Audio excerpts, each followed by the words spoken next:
Thank you. I want to say that. My question is, whenever you make big political or in general decisions, do you go to God's counsel for guidance? That's a great question.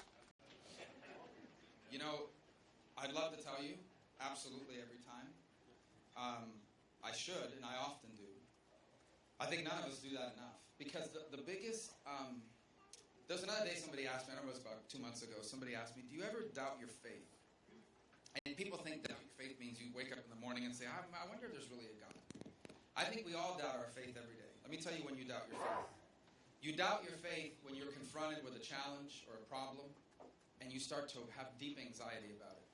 We are biblically ordered not to be afraid. We are biblically ordered not to be afraid. You know why? Because God is telling us that no matter what happens, it's part of my plan. I will give you the strength to endure it, whether you like it or not. And so every time we fear, every time we're anxious about something, what we're basically saying is, I know that God is very powerful, but this problem is so big that not even God can solve it. It's going to have to be up to me to solve it. And so I think your question is embedded into that. I think we are all tempted with this belief that we're confronted with a problem, and we start to worry and be anxious about it because we start thinking to ourselves, how am I going to solve this? Because this is too big for God. And I would love to tell you that I always get that right. I don't. I think like all of us. I oftentimes worry about things, whatever it might be. You know, silly things like, my zipper broke on my pants the other day. I was really upset. I was like, oh, how am I going to speak with an open zipper? And so I started worrying about these things. And then the answer was right in front of me, like, wear the other pants instead. That's small scale. There are bigger problems we all face on a daily basis. When you're in politics, when you're running for office, you worry, oh my gosh, what's going to happen? And I think if we did take more time to do that, to stop and ask for that guidance, which you're not going to get the answer you want. That's not what we pray for. We pray for peace. And we're ordered to have peace. And the peace that you're left with is not the peace of it's going to all work out great. We're not promised that. In fact, those of us who share the Christian faith, the only thing we're promised is adversity. We are told you will be discriminated against, you will be hated, you will be persecuted. Obviously, we're fortunate to live in a country where the persecution is relative compared to other parts of the world. None of us is promised prosperity. By peace, the peace that we're promised is the peace of being able to handle whatever comes our way with a spirit of happiness and joy, knowing that in all things, it comes from God and is part of His plan, which we don't fully understand. And so to answer your question, I don't always get that right. On big decisions, that I think is absolutely. Something big is happening. Anytime we ever get in trouble, anything that goes your way that you're not happy about, first thing I do is drop to my knees, as I'm sure most of you do as well. It's in the little things that we're called to be faithful to.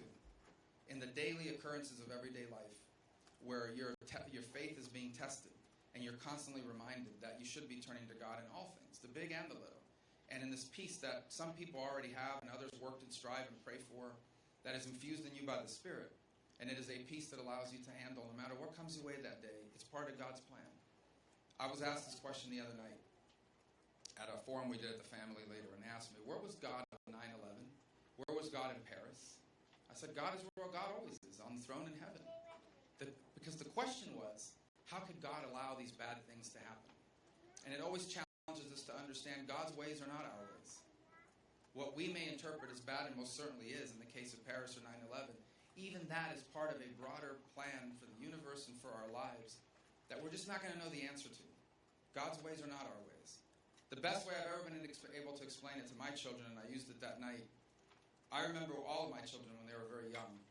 We all have to take our children for their vaccines. And depending on how your kids are, that could be a very harrowing experience.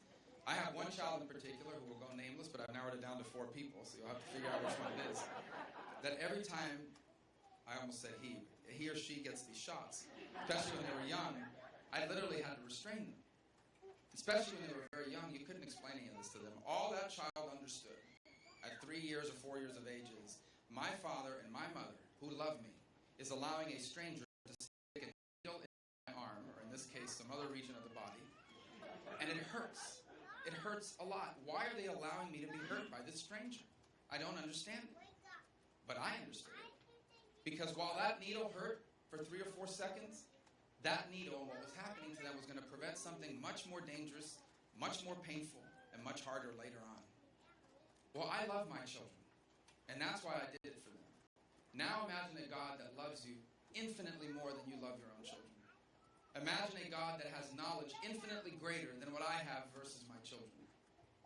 That's our relationship with our Creator. And so sometimes God does allow pain into our lives for reasons that we don't understand, that we resent, that we get angry about. But it's for a reason that one day will make sense, just not now. And that's where faith comes in. You are allowed to believe that we are children of an all-powerful God, that everything that happens is part of His plan, and that our job is just to be partners and cooperate in His plan in our life. And I hope, and certainly as president, you're confronted with extraordinary challenges. And I hope that our next president will be me, obviously, but I hope that our next president is someone that relies deeply in their faith. The job is so great that no mere mortal has enough wisdom on their own to confront the challenges and the responsibilities that are put upon the leader of the free world. And so most certainly I hope we have our next president as someone infused by the Spirit who seeks always the guidance of our Creator in all decisions. So thank you. That's a great question. Thank you so much.